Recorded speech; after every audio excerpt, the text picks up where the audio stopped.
Grandes muchedumbres le seguían de Galilea y de la Decápolis, y de Jerusalén y de Judea, y del otro lado del Jordán. Viendo a la muchedumbre, subió a un monte, y cuando estuvo sentado, se le acercaron los discípulos, y abriendo su boca les enseñaba, diciendo: Bienaventurados los pobres de espíritu, porque de ellos es el reino de los cielos, y muchas otras cosas más que ya iremos analizando. Pero quiero detenerme precisamente en esta introducción que hace San Mateo, porque Jesús era seguido por mucha gente. No eran, podríamos decirlos, la élite de la intelectualidad, ni de la política, ni de la filosofía. El lugar donde Jesús predica es en la montaña, donde predica es en lugares abiertos, en lugares muy apropiados para el COVID, digamos, para evitar el contagio. Donde el aforo es bastante grande y bastante importante. O sea que Jesús no predicaba en una cabina de teléfono, sino que, como algunos, digamos, bueno, que se las dan de intelectuales, Jesús le hablaba a las multitudes, le hablaba a las muchedumbres, le hablaba a esa gente que estaba ávida de encontrar respuestas a la vida, ¿no? Jesús les ofrecía eso, les ofrecía respuestas prácticas para su vida, les enseñaba no como los fariseos, ¿no?, que explican y que hablan y que dan muchas cosas, pero que no cumplen con lo. Este hombre habla con autoridad, ¿no? La autoridad es la autoridad no de la. Los romanos distinguían entre la autoritas y la potestas, ¿no? La potestas es la condición de la persona que tiene la sartén por el mango, ¿no? O sea, el que tiene poder, ¿no? Bueno, y la autoritas es la de la persona que es una autoridad en el tema, ¿no? Bueno, acá, por ejemplo, hay muchas autoridades, ¿no? Autoridades en los distintos temas. Autoridades en la medicina, autoridades en la cocina, autoridades en ayudar a la gente, en acompañar a la gente. Autoridades en muchos temas, ¿no? Porque saben de esos temas. Jesús hablaba como quien tiene autoridad, porque él, el Evangelio dice: Cepit Jesús facere et docere. Empezó Jesús a hacer y a enseñar. Primero lo vieron a Jesús viviendo, lo vieron a Jesús ayudando al prójimo, lo vieron a Jesús acompañando a la gente necesitada. Después, cuando Jesús se pone a enseñar a los 30 y pico de años, se pone a enseñar lo mismo que él ya había vivido. Nadie le puede decir a Jesús que ahora sé coherente con las cosas que decís. No, él ya había vivido, Cepit Jesús facere, empezó a hacer y después a enseñar. ¿Por qué la gente lo escuchaba? Y la gente lo escuchaba porque sabía quién era el que les estaba hablando. No tenían la certeza de que fuera Dios mismo, eso recién al final, ¿no es cierto? Porque Jesús no oculta su condición de Dios durante mucho tiempo, ¿no? Bueno, pero por eso le seguían porque encontraban en las palabras de Jesús un incentivo, algo que los ayudaba a vivir. Bueno, y entonces, ¿y de qué les va a hablar Jesús en esta oportunidad? Les va a hablar de la felicidad. Nada menos que temas, ¿no? Porque es un tema que el ser humano no puede desentenderse del deseo de ser feliz. No podemos desentendernos de ese. Cuando una persona dice: no, a mí eso de ser feliz no me importa, y no le crean, está verseando. O sea, nadie puede renunciar al deseo de felicidad, al deseo de tener una vida plena, de tener una vida llenas, ¿no? Bueno, entonces, ¿qué es lo que hace Jesús? Y Jesús les va a explicar: bienaventurados los pobres de espíritu, porque de ellos es el reino de los cielos. Bienaventurados los mansos, porque ellos poseerán la tierra. Les está hablando de la felicidad. Uno no dice que tengas un cumpleaños bienaventurado, no. Pero, bienaventurado día del Padre, no decimos así. Pero bienaventurado significa feliz, ¿no? Lo que está diciendo el Señor es enseñarles el camino de la felicidad. Bienaventurados los que lloran, porque ellos serán consolados. Bienaventurados los que tienen hambre y sed de justicia, porque ellos serán hartos. Bienaventurados los misericordiosos, porque ellos alcanzarán misericordia. Bueno, no las voy a leer a todas las bienaventuranzas ahora, pero sí, más bien me voy a detener en un comentario que hace Shebrot a las paradojas sobre la felicidad, porque realmente es paradójico todo lo que el Señor enseña, ¿no? La paradoja es una contradicción aparente. Por ejemplo, bienaventurados los pacíficos, bienaventurados los mansos, por ejemplo, ¿no? En este mundo que es absolutamente violento, ¿no? ¿Cómo pueden ser bienaventurados los mansos? O sea, si sos manso te pasan por encima. Bienaventurados los pobres, bienaventurados los que lloran. ¿Cómo puede ser feliz una persona que llora? ¿Cómo puede ser feliz una persona que no tiene, que la está pasando mal? ¿Cómo es posible todo esto, no? O sea, ¿qué hay ahí? Hay una contradicción, o al menos una contradicción aparente, ¿no? Bueno, ¿qué es lo que nos está enseñando el Señor? ¿O qué contradicciones existen o qué contradicciones aparentes, ¿no?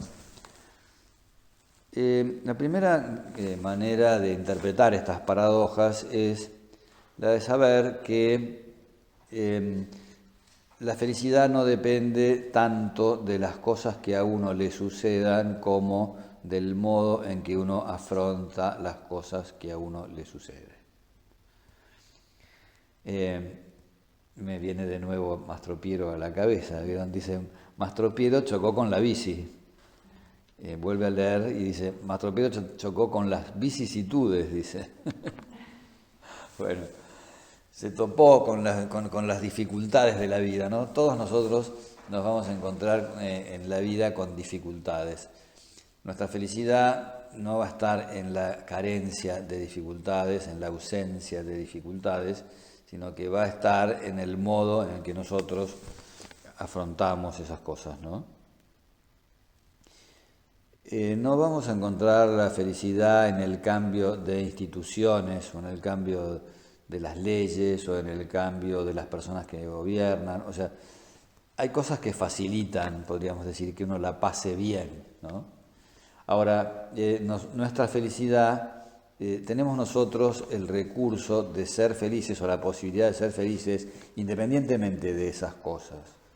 Es decir, puede ser que carezcamos de medios económicos, puede ser que no tengamos salud, puede ser que alguien nos critique, puede ser que alguien nos moleste y nos imponga determinadas cosas o pretenda imponernos determinadas cosas. Puede ser que pueden pasar muchas cosas, ¿no? Ahora, nosotros tenemos en nuestro interior esa capacidad para superar esa dificultad, tenemos la capacidad para ser felices en medio de todas esas cosas, ¿no? El maestro nos enseña que la felicidad del hombre no depende de lo que posee, de lo que tiene o de lo que le está sucediendo, sino de lo que él es, del modo que tiene de responder, ¿no?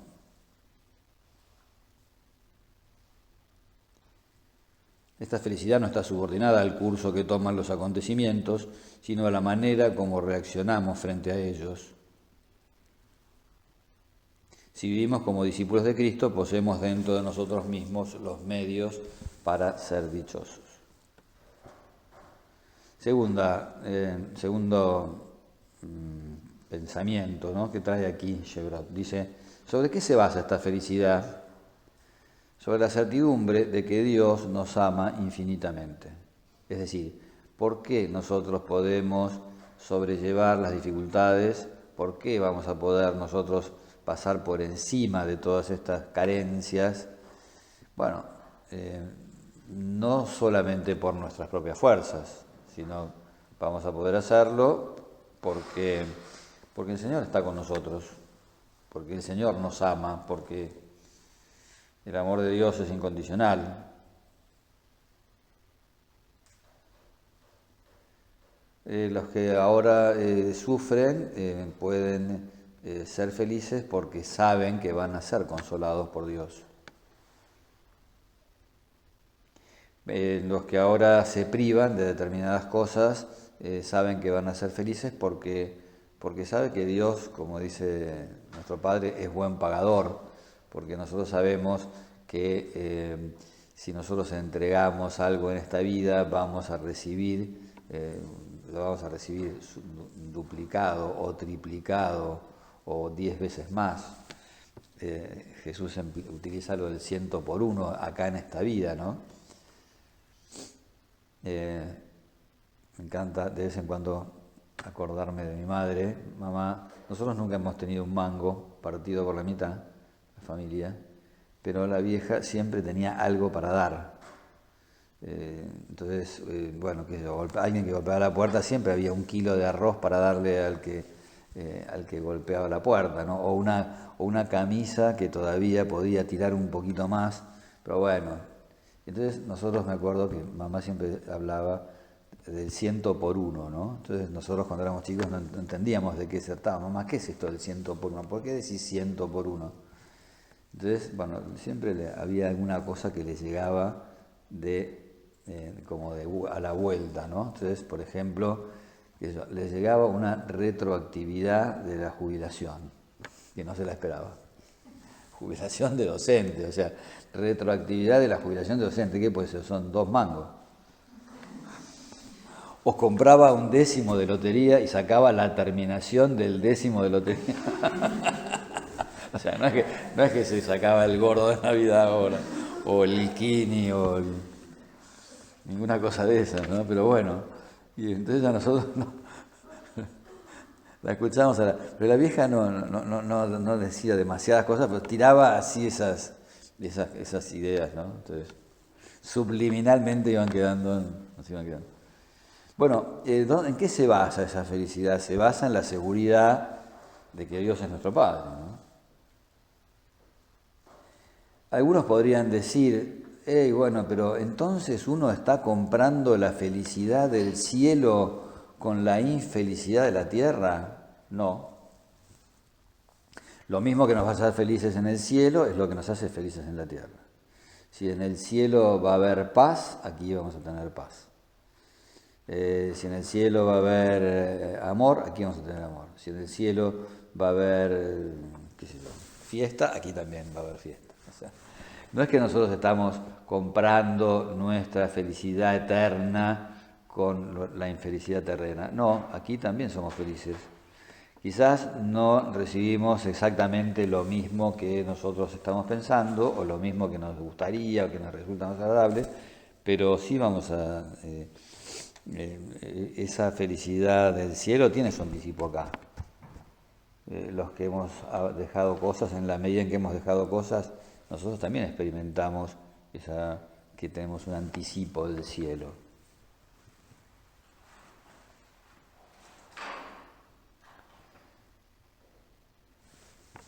Es cierto que esa felicidad no va a ser una felicidad completa, ¿no? ¿Se acuerdan? Eso, nuestro Padre siempre hablaba de cómo de vez en cuando el Señor, incluso en los momentos de alegrías más grandes, como que el Señor le recordaba que todavía estaba aquí en la tierra, ¿no? ¿Se acuerdan? Esa alegría que tuvo, por ejemplo, el día de su primera comunión, y que sin embargo, qué sé yo, bueno, le quemaron con no sé si la oreja o qué, con esas tijeras que tenían para hacerle los rulos. Bueno,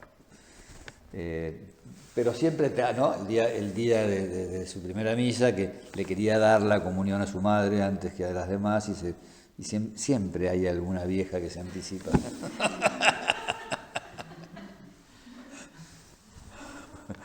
son cosas, digamos, secundarias, podríamos decir, pero son como una especie de muestra de que es cierto, o sea, siempre en los momentos mejores hay algo, alguna cosita, siempre aparece una nubecita en el horizonte. Bueno, es porque realmente acá la Tierra no estamos todavía, no es el cielo esto todavía. Hay cosas que se le parecen, pero bueno. No vamos a hablar del cielo en este momento, ya supongo que en otro momento del retiro va a aparecer. El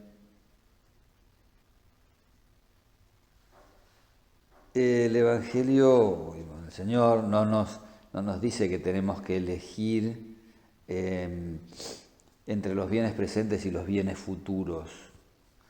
No tenemos que elegir entre la felicidad presente y la felicidad futura. No tenemos que renunciar a la felicidad presente por la felicidad futura. No, tenemos que elegir entre los bienes que son buenos y los bienes que no son tan buenos. Cuando elegimos los bienes que son buenos, aunque nos cuesten un poco, ahí estamos haciendo negocio, porque también somos felices acá en la tierra. La última de las paradojas es que si nosotros acá en esta vida nos dedicamos a buscar la felicidad con todas nuestras fuerzas, no la vamos a encontrar. Hay gente que lo único que busca, bueno, quizás es gente que ha buscado, en realidad ha confundido felicidad con pasarlo bien, felicidad con estar bien, felicidad con darse los gustos. O sea, cuando uno en esta vida actúa de esa manera y se da un montón de piñas, o sea, vive dándose piñas.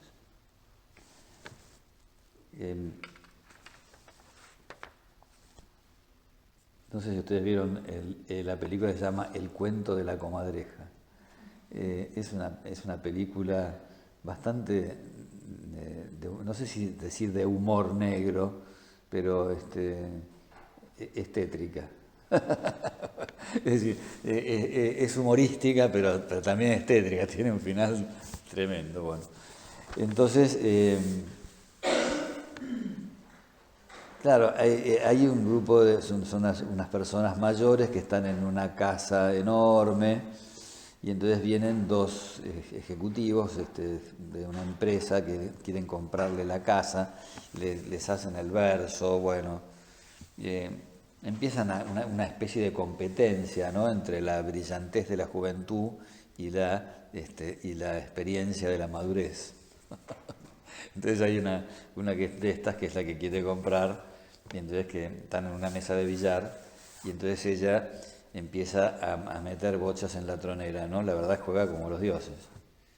Pero el viejo le dice, bueno, perdiste, le dice. Después de haber metido, no sé, casi todas las bochas, le falta una sola y no la puede meter. Entonces, perdiste, le dice. Dice, porque vos fuiste a lo inmediato, vos te tentaste con lo primero que vos viste. Y yo te fui señalando y te engañé, le dice. Porque yo te mostraba todas las que eran fáciles. Yo te voy a explicar ahora cómo se juega el billar. Le gana. Bueno, ¿por qué me acuerdo de esto? Porque yo siempre digo que la felicidad es como una carambola a varias bandas. Porque a veces uno busca, podríamos decirlo, quiere ir en directo, ¿no? Nosotros es como que a veces vemos alguna cosa y nos ponemos las anteojeras y decimos, esto es lo que hay que conseguir, esto es lo que yo tengo que conseguir, cuál es el camino más directo para conseguir esto, pum, pum, pum, pum. Y muchas veces no somos conscientes o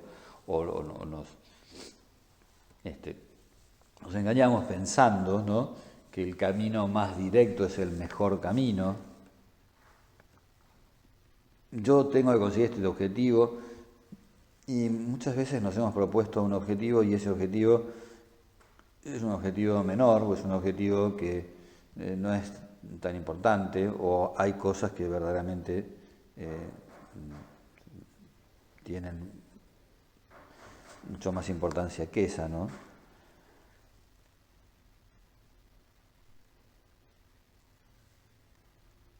experiencia nos da la razón. Dice, los hombres que solo buscan ser felices no llegan a satisfacer todos sus deseos, pues estos aumentan o varían sin cesar.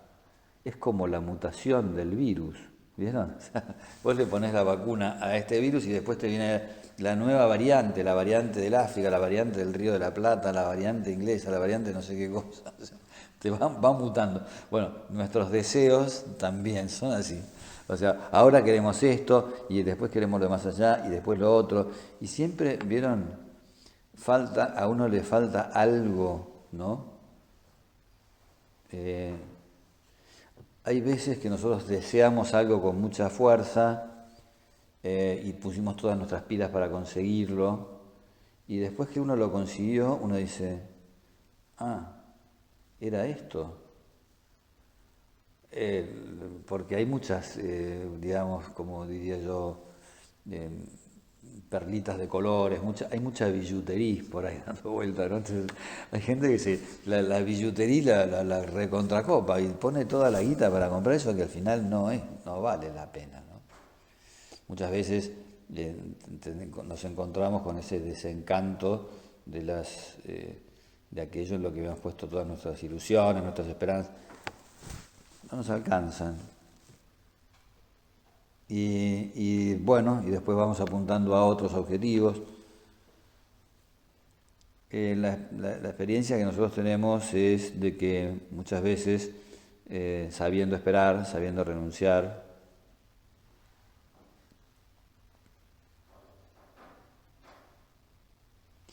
de repente aquellas cosas con las que más gozábamos se nos esfuman.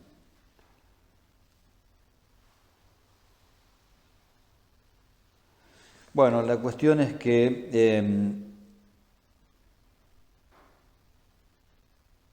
esas palabras de Jesús en el Evangelio cobran toda su fuerza.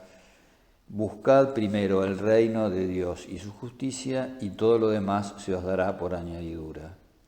Y es paradójico, ¿no es cierto? O sea, queremos ser felices, pero la felicidad la vamos a lograr no intentando de entrada, no intentándola como primer objetivo. Cuando nuestro primer objetivo es buscar la voluntad de Dios, cuando el primer objetivo es buscar al Señor, el reino de Dios y su justicia, y bueno, vamos a encontrar esa felicidad que nosotros necesitamos. El Señor nos premia o nos ayuda, nos da como regalo, ¿no es cierto?, esa felicidad que nosotros necesitamos, y en la medida en que estemos un poco como desprendidos de eso, Él es el que se va a ocupar.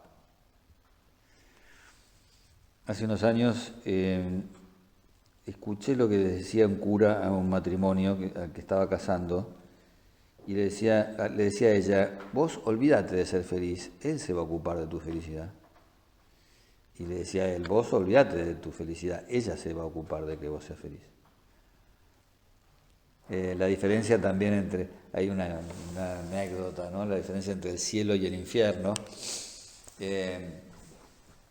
El infierno era una sala enorme, un salón enorme, con manjares exquisitos, pero alrededor de una mesa que también era enorme y había unos cubiertos enormes. Entonces, claro, nadie podía llevarse los cubiertos a la boca porque no podían, eran tan grandes los cubiertos, digamos, que no podían acceder a los alimentos, ¿no?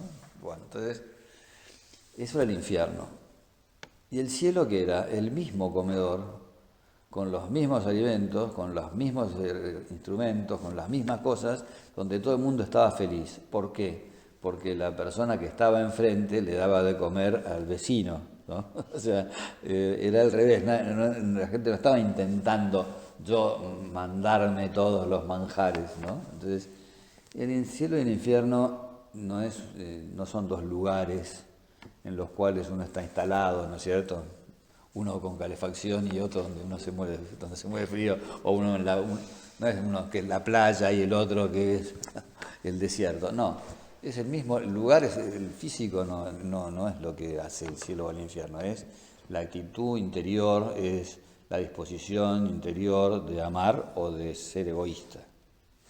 Es decir, el cielo es el lugar donde compartimos nuestra felicidad y el infierno es el lugar donde cada uno está encerrado en sí mismo y eso es lo que lo hace infeliz.